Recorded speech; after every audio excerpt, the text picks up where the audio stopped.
everybody. Last week I rambled on pretty good, so I'm going to really try this week to go a little quicker. And I sent out an email that said I was going to go from 6 to 6:45.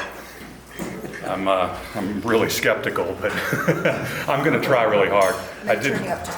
Okay, and I did try to cut back some of the information that I would share as I got used to the group and the dynamic.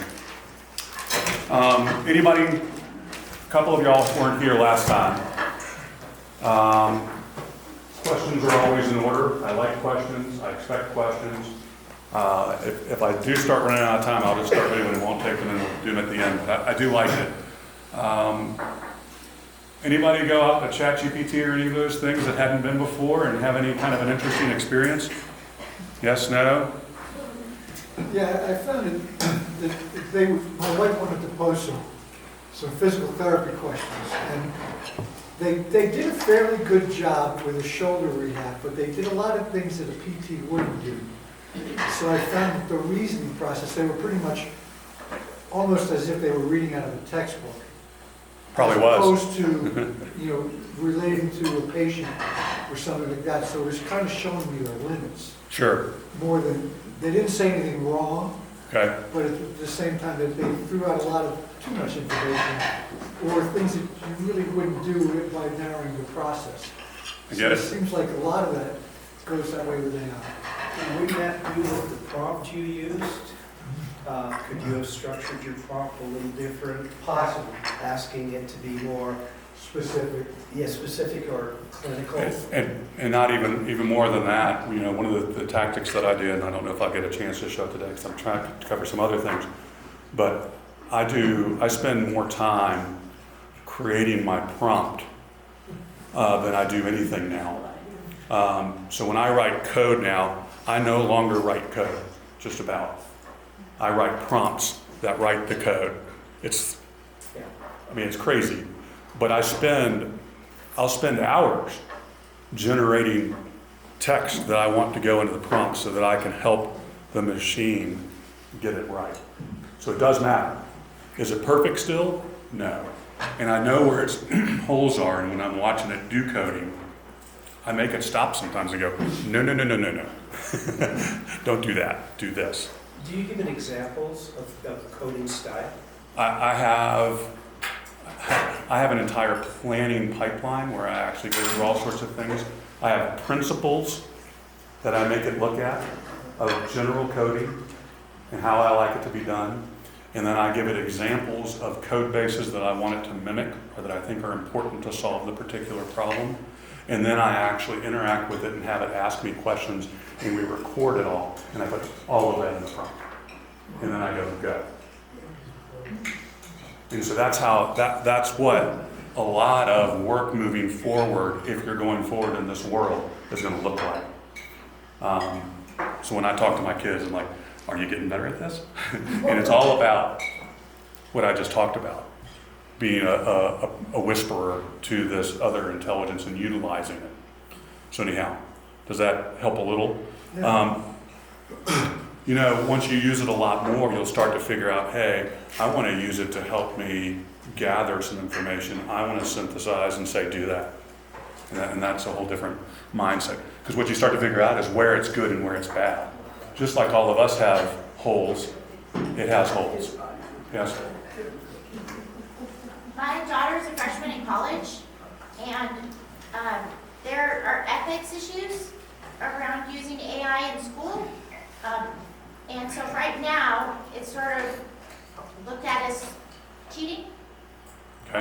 In high school, she pasted one sentence in from such a site and lost all of her hours for the Honor Society.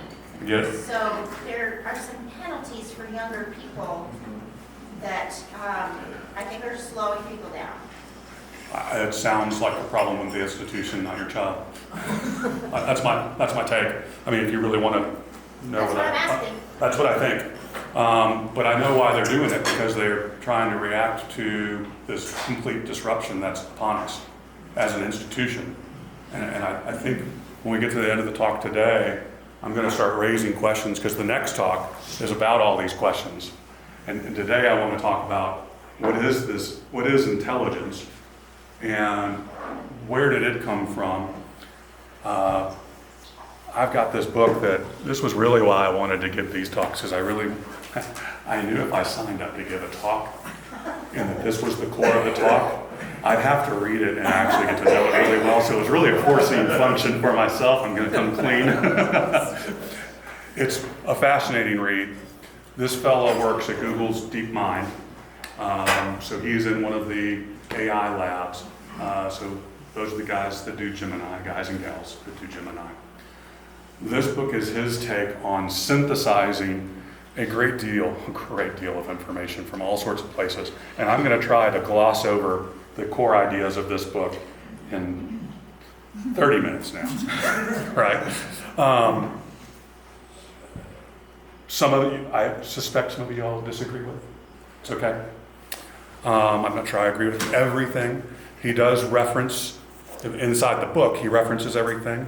He's actually published this book online, so if you actually, after this, want to glance at it, every word that's in this book physically is actually on the internet in a website.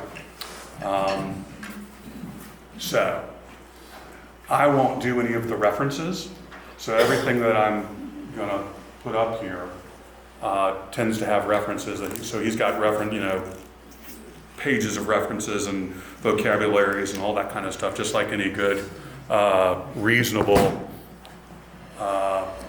paper or academic type thing would do. This is a layperson book, which I am. I'm not a complete student of all the things I'm going to talk about, but I'm going to gloss this book, I guess is a good way to do it pretty quickly, and go over what I think are the main points. What's going to be interesting is, we looked at AI from a very practical perspective last week. This is trying to get behind that, and as you deal with these tools, and as I believe this, I believe that these tools are intelligent. So I'll come clean right up front. I think there's intelligence in there. And we're going to talk today about what that means, and what is this intelligence, and how can we characterize it? Because I think it frames all sorts of issues that we have. From the ethics of things, like your daughter dealt with, all the way through to, did you all ever see the movie Contact? It was a book by, Carl Sagan. And we've had the aliens, right? It kind of changed everybody's mindset about what it means to be human if you've actually had an alien. Well, I think we've built an alien. and I think some of the implications of it are very similar. And it puts us in a spot to actually reflect upon our place in the world. Because I think we've always been at the pinnacle of intelligence and have put ourselves in a special spot, from whether that is how we deal with the rest of the world, how we deal with ourselves in this world, from religion, ethics, to how we treat this world, to all sorts of things. And this calls some of that at least into question or reflection. So here we go.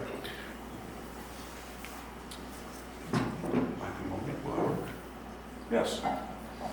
So, back to the beginning. He starts here. Deep sea vents. What's interesting about a deep sea vent? There's a lot of energy. So, he's going to posit, as we go through this, that a lot of things that are very interesting about intelligence have to do with an energy differential. What do I mean? So these deep sea vents are energy differentials from like a heat perspective. Chemistry happens faster. Then we get some things where maybe we get a little bit of replication. So maybe certain molecules start to within that heat differential actually propagate in a way, even in a chemistry way, not in a, as we would have called, life way, but it starts to occur. And as that starts to occur, it grows, and it goes more and more. So this is the beginnings of evolution, if you will. Life works this way. The sun is our energy differential, if you will. This is that in the small. So dynamic kinetic stability. So this is kind of like when you get a cycle that starts to work inside of this energy differential, you get interesting properties that come out. Simple properties of chemistry can actually create things that replicate. We're going to carry this type of principle on through all the way to us and how we operate even in our minds. So this is kind of the beginning, and this is where he starts in this book. We are referencing here replication, which starts in this. They talk about a reverse Krebs cycle, and you can go in deeper and look at chemistry. I'm not the person to talk chemistry to you. I get this in some ways, and what I'm getting ready to show you is a demo of kind of a toy that does some replication. Brief question. Yes. Before you go on. That said, it's a solution to a thermodynamic problem. What is the thermodynamic problem? Well, so the problem is entropy. Everything tends to the cool. And when you have this differential that as things cool, some of it tries to get more complex. It tries to fight getting to the cool, in essence. And that's what life kind of does. So I think that's how I would characterize that as the problem. So you get this, everything wants to go to chaos. And so this is, when you have this differential, it's almost as if there's an expansion that's expanding faster, and you end up with, you're not expanding as fast and it becomes more complex. It's the best metaphor that I can come up with. And I think that's how lots of parts of the world work. And I think that's how this process works. And I think it actually drives a lot of what is life. I mean, I actually almost think of myself more as a tornado than as a rock. Does that make sense? I mean, we have all this energy put in. I eat, absorb all sorts of energy, use all sorts of energy. And it is this fleeting thing that's hard to get your hand around. I fight being chaos. My body does, my mind does, all of it, all the time, and it uses energy to do that. I think that's the best that I can explain it. Whether I did a good job is open to discussion there. It's a hard concept. He might do it better. If you really do care, you should look and see that if he might explain it a little bit better than I just did.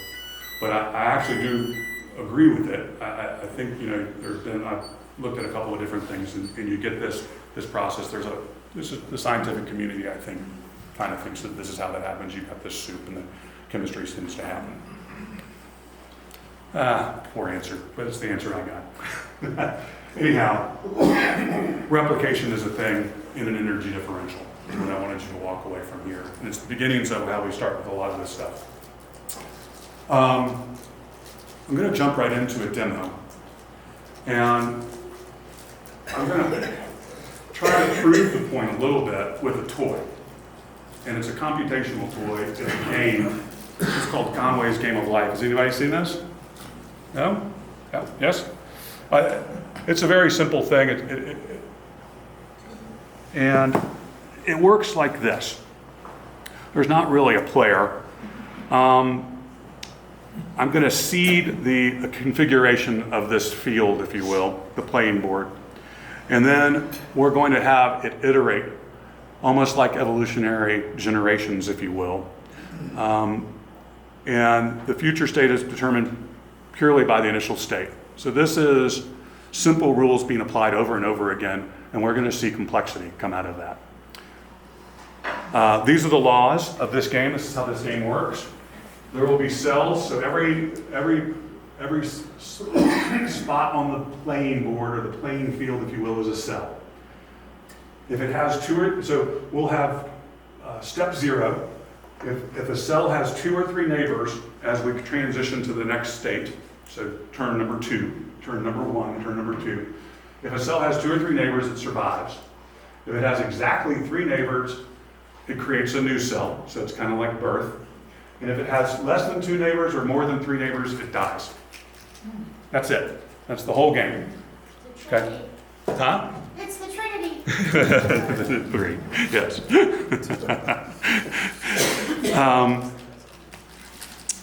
To give you a sense, so let's say this is the board. I've got 3 cells. This cell has 1, 2 neighbors. So when we go over here to generation, the next generation, it still lives. Right? This cell has 3, so it gets born. This cell has 3, it gets born. This has 1, it dies. This has 1, it dies. So we made it to the next generation. And we can play those same rules again. And if you do it, we pick this particular one, it goes back to this. So if you keep going generation, this is just going to go da da da da da da da. All right? It's a toy. It's a computational toy. I think the point of why I want to show you this is, I kind of had some Hudawada on that first thing, but I think when you look at this and kind of see the complexity that can arise from just a couple of simple rules, it kind of proves the point. This is not the best example. There are other ones that are much more complicated that do this out of noise without rules, and they actually get to a similar state. They have simple languages, but anyhow, if you want to know more about that, you can read Agüera's book, or I always butcher his name. And I'll show it to you in a minute. Anyhow, let's look at this. Game of life. Y'all can't see that. You can see that? Yes. Okay. So everywhere we've got white is one of those cells, right? And I'm going to apply those, the game board will apply those rules. So we know what it's going to do. It's deterministic. So this one here has 2, so it will survive. They all have 2. They'll survive. So I'm going to do a step. It did nothing, right? Because it survived both of those. Well, I'm just going to do something like this. I'm going to put a couple more in. Well, this changes the game. So let's watch this. Okay. All right. Okay. Oh my goodness. Right? I mean, what's going on here? I mean, and we end up in a steady state. So I'm going to run that again. And this time I'm just going to let it go. And now it gets to that. And this is all simple rules with a little bit of computation. So we're turning energy into just, things just kind of go this way, and they find themselves in this. Once you find a replication, the replication tends to go. Simple rules work, and we get this complexity out of simplicity. So my whole point here is try to show you that I think what I proposed earlier was that something comes out of this simple chemical soup, if you will, can happen. Is it a perfect example? No, but it should make you think. I think this is fun anyhow. So I've got some other ones. This one we'll look at. This one actually, if you run it, it just moves. Right? And in essence, it'll like, I gotta go back out because it's moving. It'll move forever. And it's just in an infinite loop. It's computation. It reminds me of programming. When I do programming bad, I create a forever loop, and it just runs, and your computer goes boom, right? Stop, error, program. Yeah. So anyhow, there are all sorts of these. So this is here's one. Watch this one. This one's pretty cool. This is called they've got all names. Some people spend way too much time thinking about this stuff. This one generates those over and over again. The little gliders is what they call them. It's fascinating. All from those simple little rules that I showed you. Those 3 rules: the 2s and the 3s and everything else dies. Anyhow, I think it kind of proves a point a little bit. That was my hope.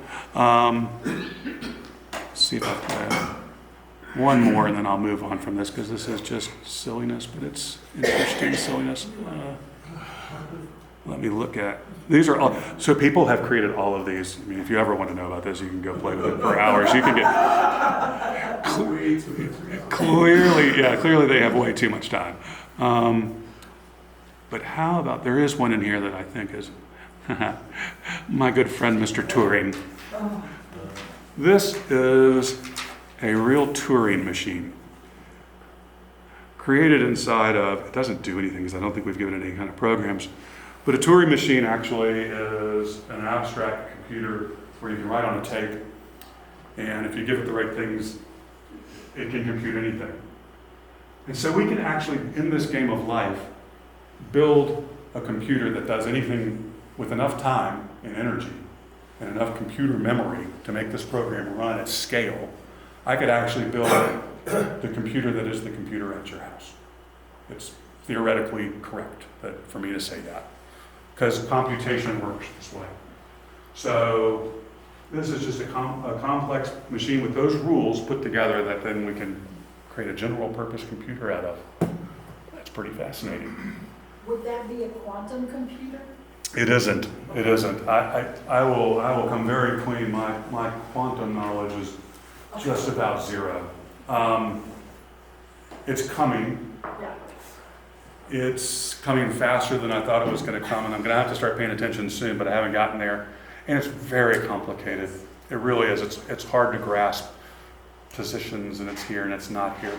Actually, there's some of it in this book, and I kept it out of the talk because I didn't think you'd want me to talk about it because I'm not going to talk about it very well.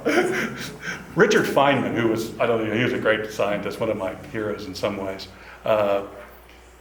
He didn't think anybody really completely knew everything about it. And he wrote a lot about it. He actually did some of the theories on it. All right, so enough with this. Interesting? Kinda? So, I was kind of trying to prove the point that you could get from simplicity to complexity with this brute force. And I think it's the case.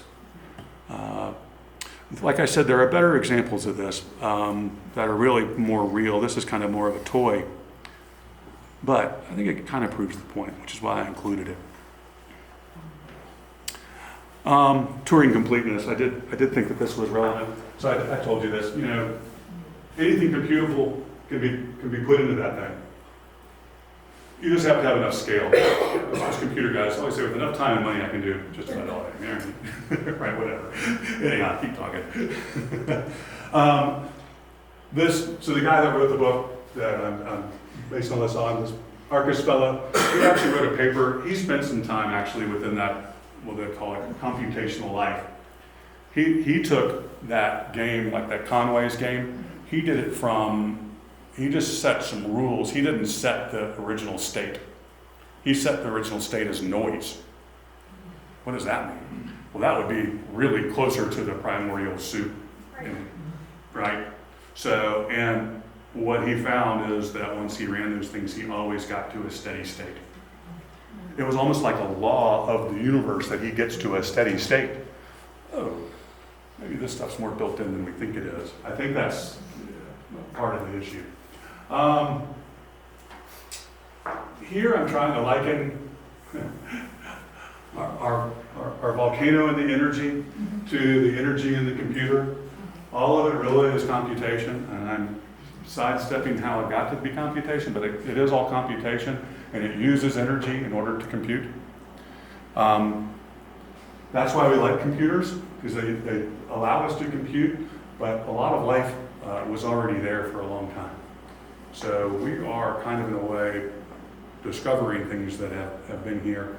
And what we are seeing, in my mind, is almost an inevitability of this AI stuff. Whether the guys that did it, that have done it, somebody was going to do it. I think it's a natural outcome of what occurs when you start going down these paths with computation. It's a natural outcome. Anyhow, so that's kind of what I'm trying to say here. There's a lot of parallels. So what you're going to find here is I'm going to say that a lot of the intelligence that we get out of this natural world that has grown up from all of these very simple rules and things is not so completely different from how some of this happens in this other silicon world, if you will. I think there are a lot of analogies that are very, very valid. You see patterns across all of these things, metaphors, if you will, and they hold in the small, and they hold in the large, they hold in this biology world, they hold in this computer world. It's really kind of fascinating when you start taking this view of that.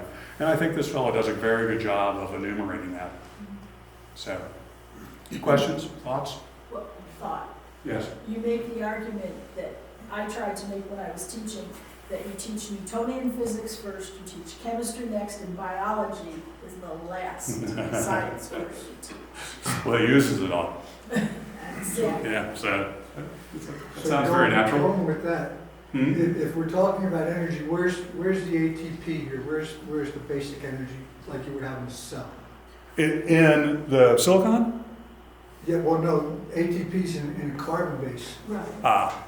Yeah, so I made the huge jump from the replication of chemistry to having the Krebs cycle, I think is what Well, you're that's part of it. Yeah. Inside of a cell. Yeah, there's no electron transport chain or any of that. You know more, you should come and talk about that, because you know more about it than I do. No, I'm serious. I get it and at a high level, and I'll tell you that I think that hop's not so dramatic. I mean, what's a virus? Is it alive? Kind of seems like it's in between thing. We go from not alive to alive. And yeah, that's just a term that we've placed. So anyhow, I don't know that I have a great answer for you there. That's probably my feeling, not because there's a feeling. And I would challenge you to look closer to what he has to say about it. It is a short course. Yeah. You had to cut something. Yeah. Well, yeah, the things I don't know. But that being said, there is energy in this system, and it gets utilized. And I think this is the most plausible pathway. And I don't know the deep chemistry of the biology. To tell you the truth, I'm not going to add. I was just wondering where the energy was coming in here. Oh, in here. Oh, this is a metaphor. The energy goes here, and then there's energy here, all applied to computation. That's all I'm trying to say there. I'm not saying that there's a Krebs cycle that's funneling into the silicon world. This is a gross analogy. Both of them use an energy, a lot of energy. I mean, we're building power plants to make these things work, right? I mean, a lot of energy. And we use energy too. We just had dinner. That's it. That's it. All the rest of this stuff is probably more than is necessary. Life is computation. I think that's, I've wrestled with how do you get to this and how do I explain this. In all of this, as we take this energy, it tries to rearrange, it tries to utilize the energy, which ends up being computation. So that is how this stuff goes from, inanimate to animate in my mind. So I'm trying here to say that it is computation that drives all of us. And I'm going to show you a little bit more here when I get to the single cell organisms, so we'll need a better thing. So we all do it, and then we do it in this silicon too. I think, once again, there's these analogies that we can kind of see as we go through this, that this whole past pattern that we've had is being repeated in some ways. We may have done it in your carbon form, and now we're going to do it in some silicon form. It's a little different because the things are different, but anyhow, simple rules.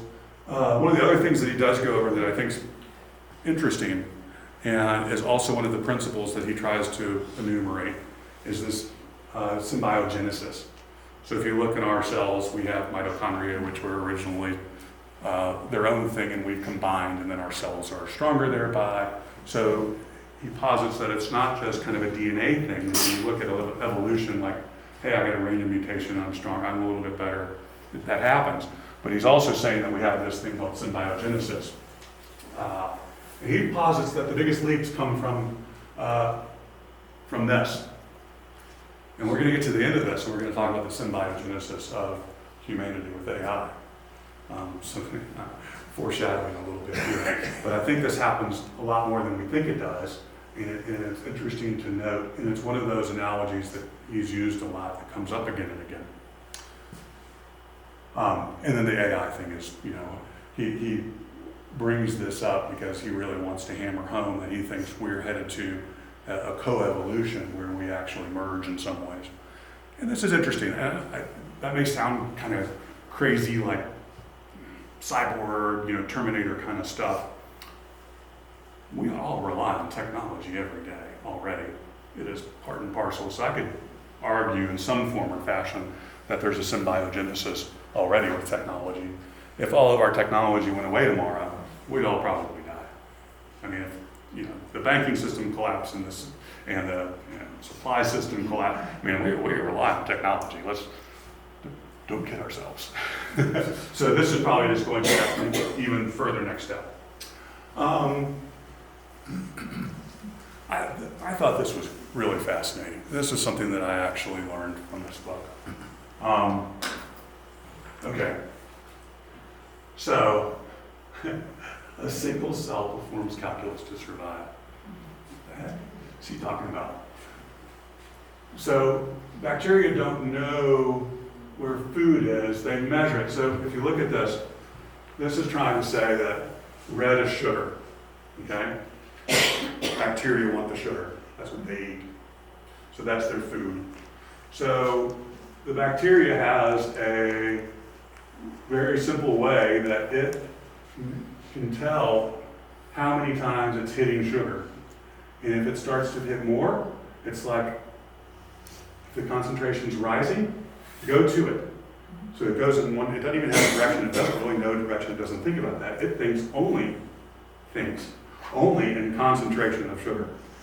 And if it starts to get more and it keeps going more, it keeps going, when it gets to a place where the concentration starts to fall and it's high, it actually goes, he called it tumble. So it can go, or it can tumble.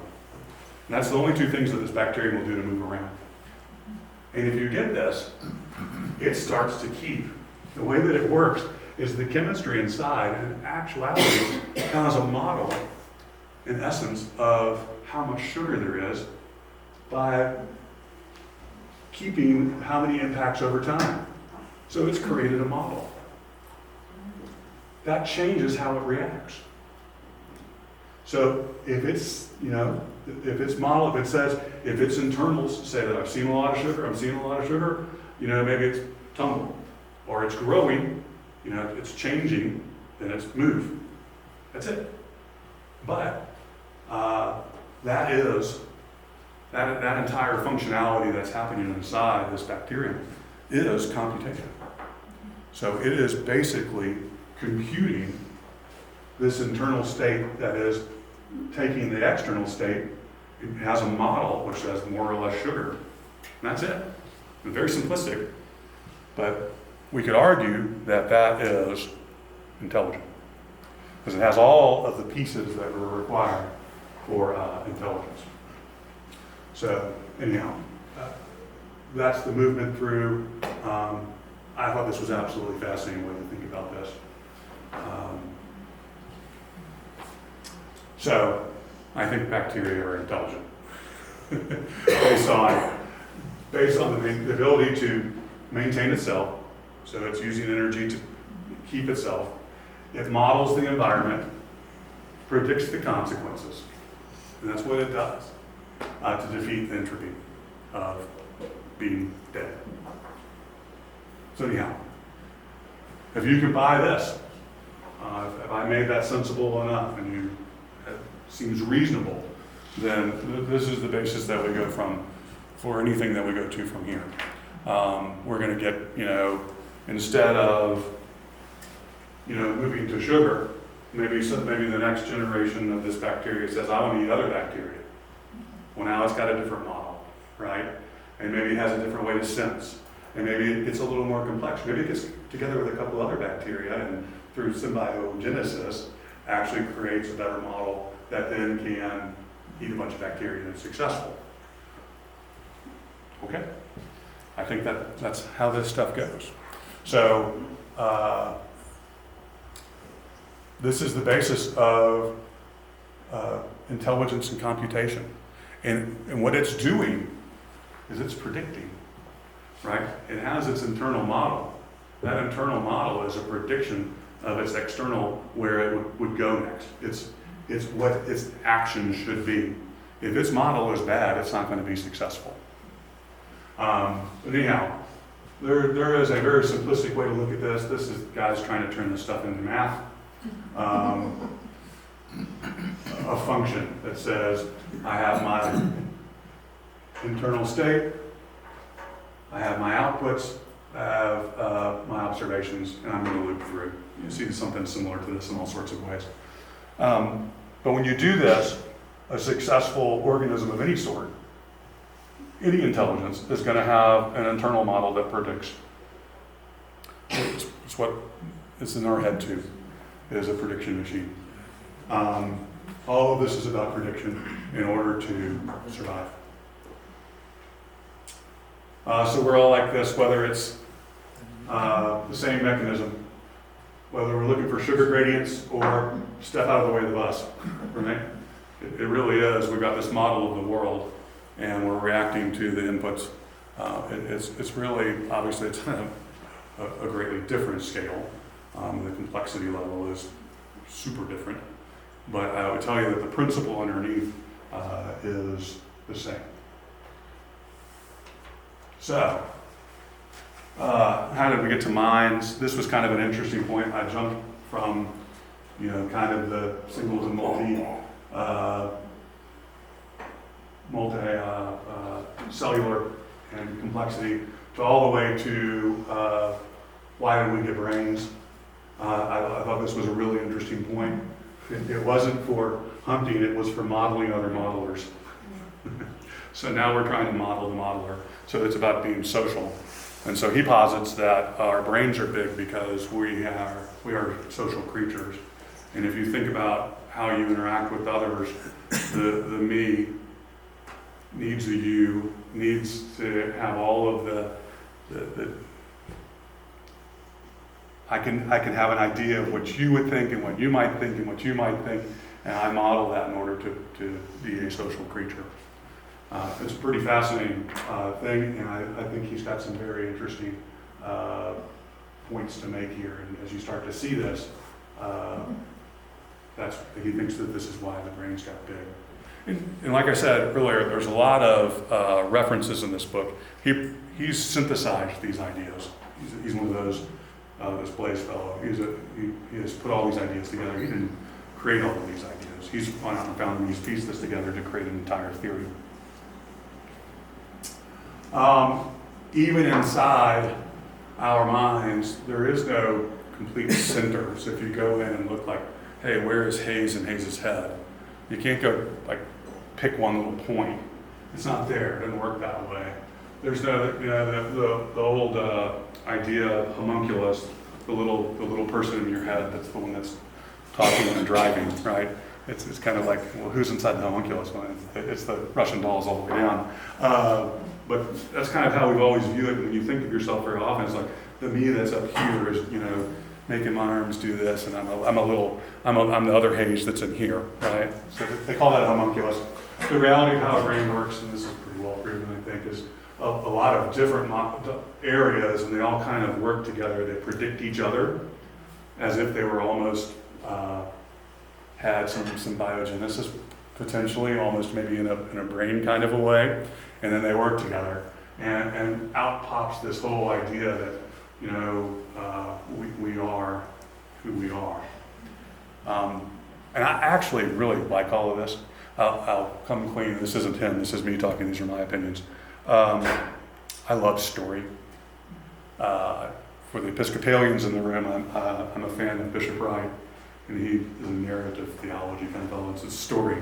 So I think stories, once you get into the level that we think of ourselves at, which is built on all this complexity and all these little pieces working together, and this is so decompositional in some ways, I always end up back at story, and the story is the beautiful thing to me. And we all love story. I think of myself as the story of me, and story can get in here. And story is kind of how all of these things can kind of tell each other certain things, and we'll get to language a little bit, all that kind of stuff. Anyhow, that was a digression, but I do think when you look at some of this stuff, it's easy to get to this decompositional place and be very, golly, that's not very friendly. But anyhow, I don't think it's quite as bad as that. Yes? Do they reference Teilhard de Chardin at all?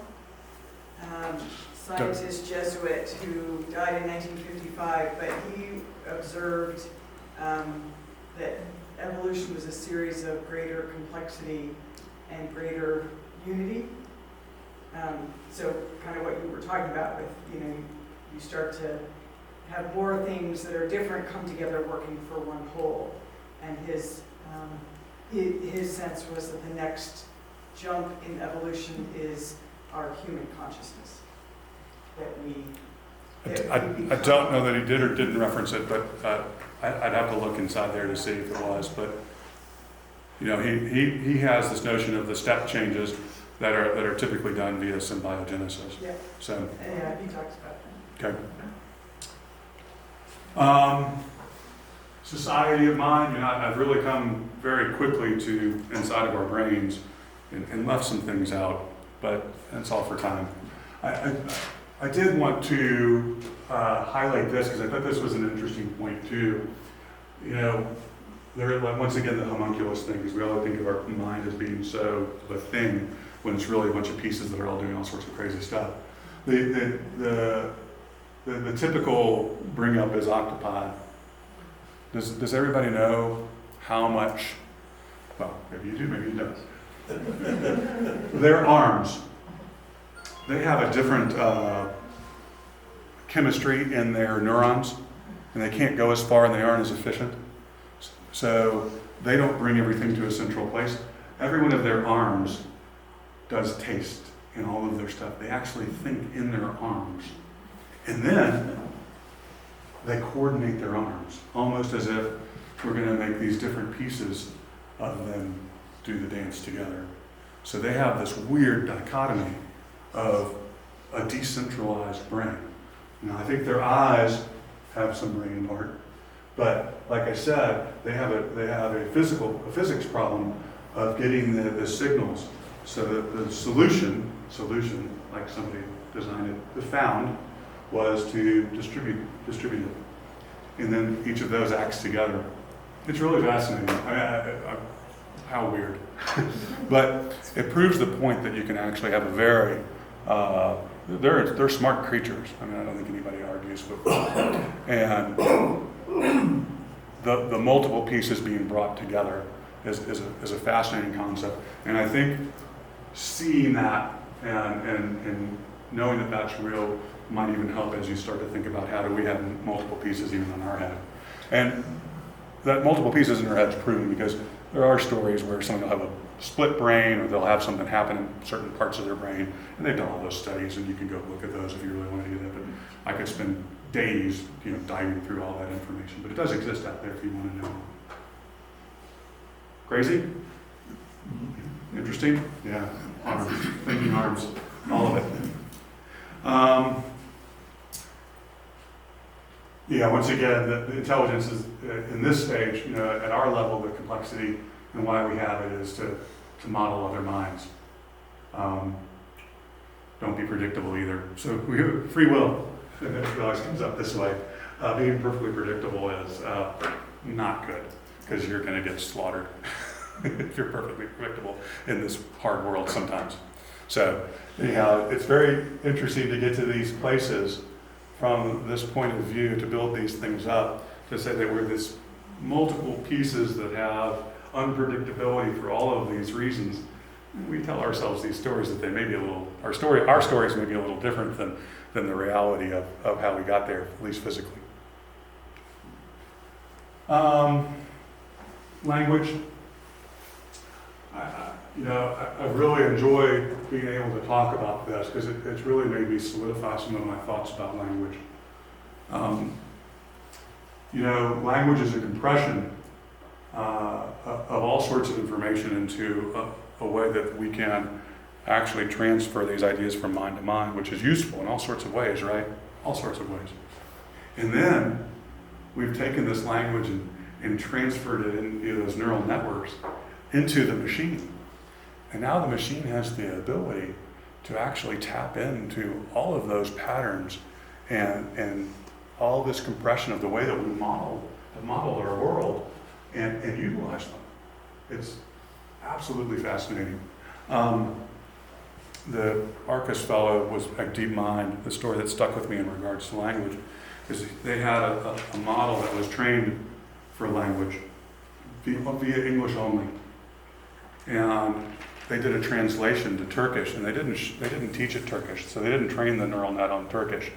They just basically showed it the lookup table of Turkish, and it actually did a pretty good job of translating. Because it could get to a place where it found the pattern and then could put it into Turkish. It just knew how to do it because we all have some similarities between our languages.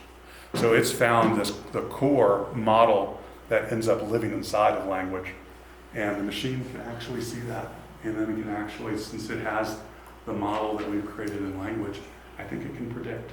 And if it can predict, kind of like all of these other pieces that we talked about in various ways tonight, I think we've got intelligence. So that's kind of the arc of that story. Once again, I can't get away from language. I'm sorry, I keep bringing it up. Language is this compression. This is putting it into the space. This was his translate between languages. They weren't taught because the concepts are universal vectors. So I talk about those numbers. We translate the numbers, and then we teach it the numbers, and it goes into this pattern space. So, king and queen, man, woman, there's a pattern there. You could actually create a structure, and then you could use that pattern in other ways. You might even be able to subtract man from woman and get something interesting.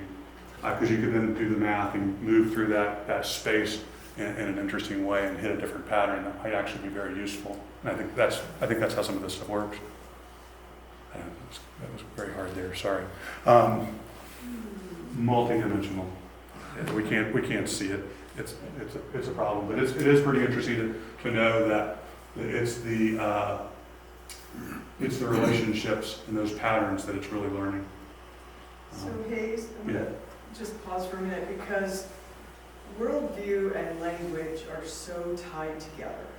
And our English binary Greco-Roman worldview is quite different than the Semitic worldview or the indigenous. And so, since so much of this is coming through English, yes, and we have some real limits in how we see the world, then someone. So, and language is a huge piece of that worldview formation. So, I can see it working in a limited way, but in many ways, we're pumping the wrong information in by basing it only on English primarily. The biases are very real. Yeah. Yeah. And we've created a little biased intelligence. Yeah. You're right. I mean, that's what we've really done. It's big. It has so many weird things that it does and doesn't do. I completely agree with you. Of course, you can't put that pattern in there if you don't give it the pattern. I brought up the Chinese model about Tiananmen Square last time. I mean, that's a case in point. I mean, if you take out one view of Tiananmen Square that was this was a terrible tragedy, and you put in, the state was justified and it was all good and everybody ended up okay, look where we are now. It's all rosy, and that's the only information you gave to this thing. Well, that's the information it has. That's how it answers. Hence, be careful if you're using the Chinese model, if you're doing, certain things. and that's, some of that's, us knowing those things too. Completely agree. There's a million examples that are probably exactly like that and for different things they're real problems. Because these things lull you into a belief too, that you start to use them a lot, myself included, that they're really, if you don't know where the edges are, you're going to get cut. And sometimes you're going to get cut. It's just how it goes.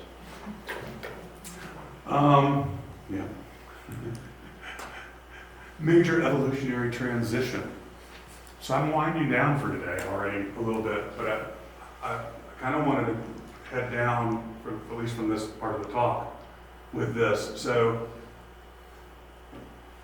the Blaise fellow has that we go through these jumps in evolution that are almost kind of like you didn't bring Kuhn up, Thomas Kuhn, as ideas as paradigms of thought, and you kind of get there and you change your thoughts, but almost like you plateau, you make a huge leap, plateau, you make a huge leap, and that's what he's saying here.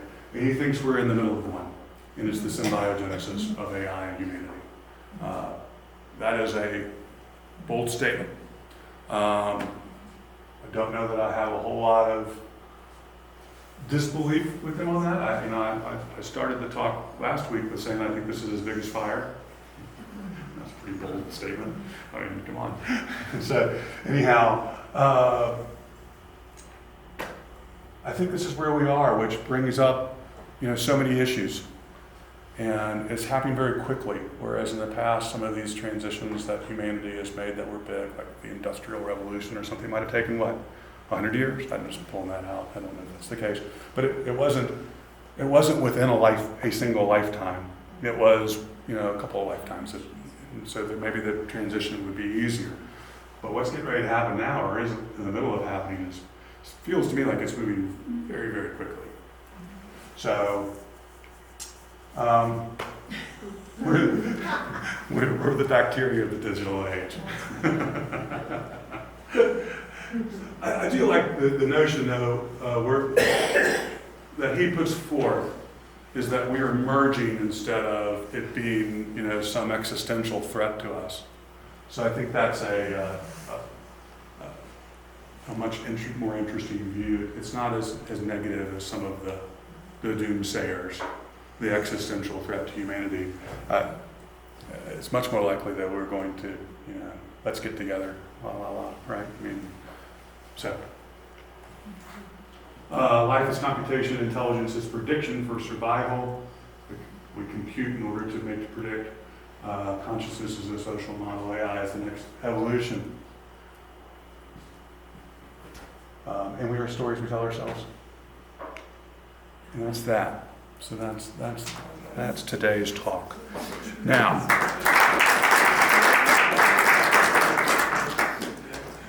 a very controversial part, I think. So after this, I put all the information that I have. I talked about how I build those big prompts up. I put it all into Claude, which is Anthropic's AI model. And I said, all right, Claude, what are the big, terrible questions that come out of all of this as we make this?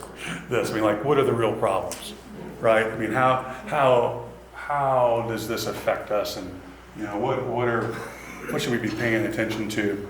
And I got a bunch of questions that I thought maybe we'd look at real quick before I let you all go. Because what I'd love for you all to do, if you plan on coming next week, next week is really about, what are the issues? How do we deal with some of these things? Maybe just talk through the problems. I don't know that I've got any of the answers, but I think it'll be fun. But what I'd love you all to do, I pretty much have sent everybody an email before. If you have any questions that you think are the big questions, I'd love you to send them to me. And then what I want to do is I want to gather them all and see if I'll probably put them into AI and come up with a few things. And I actually think the talk will be those questions. So I'm going to seed your questions by showing you the questions that Claude and I came up with this afternoon before you go.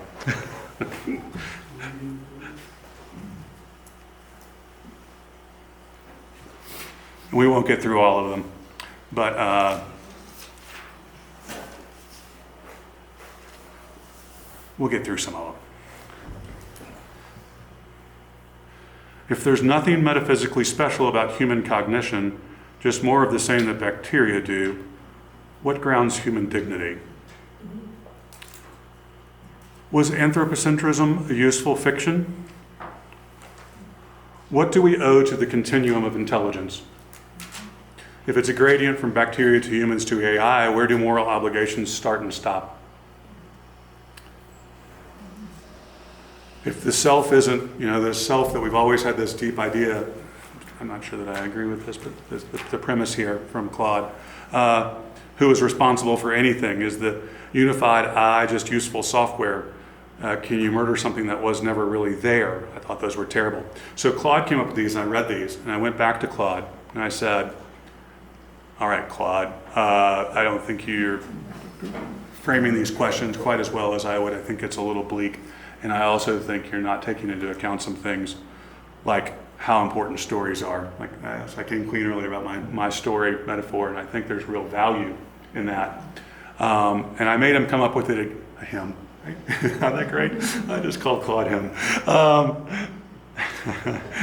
It made him come up with the same questions. So I'm going to do that,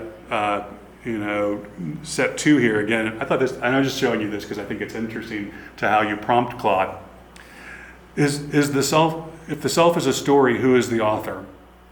Not who is responsible, but is it real, and how does authorship work when the narrator is also a character? What makes a self story good or bad? What do we owe to each other's stories? So this is that whole notion of evolution, this big evolutionary jump where there's symbiogenesis with AI, which he's posited. If we're mid symbiogenesis with AI, what story do we want to tell about it? What should we mean after a merger? What do we carry forward? This just keeps going on and on. Let's see if I've got any other good ones. Hey, look, religion. I made him talk about religion too, so we were at the church. If animism was a better story all along, what do we learn? Viewing rivers and forests as alive is now scientifically defensible. Indigenous traditions preserved something Western thought forgot. How do we honor that without appropriation? Can traditions rewrite themselves? What happens to revelation when there's no view from nowhere? Are religions the oldest and most successful stories? How do traditions enter symbiosis with AI? Is the sacred equality of certain stories? Can ethics survive without transcendent anchor? Does the framework re-enchant the world? What rituals do we need now? How do we honor the dead if we're all stories? On and on. Anyhow, I could keep, going through questions over and over and over again, but I think you maybe get the point. If you have some good ones, I'd love to hear them, and I'd love us to discuss them on the next time. And I think that's it. Unless anybody's got a question. It's a comment.